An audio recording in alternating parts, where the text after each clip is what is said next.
नमस्कार, मी किशोर बडी, कुंभारी, जिल्हा अकोला. 98वे अखिल भारतीय मराठी साहित्य संमेलन दिल्लीमध्ये होऊ घातले आहे आणि मराठी भाषेला अभिजात भाषेचा दर्जा मिळाल्यानंतरचं हे पहिलं संमेलन आहे. ह्या संमेलनाकरिता माझ्या मनापासून खूप खूप शुभेच्छा. एक छोटीशी कविता आपल्यासाठी सादर करतो आहे. ही कविता सध्या महाराष्ट्रातील अनेक शाळांवर प्रार्थना म्हणून गायली जात आहे. अंगावरती कापड दे आणि डोक्यावरती छप्पर दे, जगण्यासाठी प्रत्येकाला पोटापुरती भाकर दे. सान कोवळ्या हातांवरती नकोस पाडू ओरखडे, कचरा वेचत फिरणाऱ्यांच्या पाठीवरती दप्तर दे. अंगावरती कापड दे आणि डोक्यावरती छप्पर दे, जगण्यासाठी प्रत्येकाला पोटापुरती भाकर दे.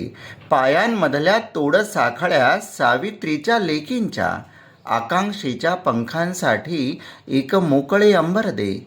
अंगावरती कापड दे आणि डोक्यावरती छप्पर दे, जगण्यासाठी प्रत्येकाला पोटापुरती भाकर दे.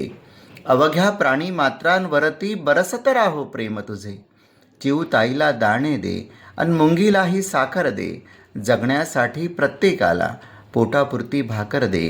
कानी येता व्याकुळ हाका, धावत जावे पायांनी, रक्ताच्या थेंबा थेंबातून माणुसकीचा पाझर दे. अंगावरती कापड दे आणि डोक्यावरती छप्पर दे, जगण्यासाठी प्रत्येकाला पोटापुरती भाकर दे. धन्यवाद.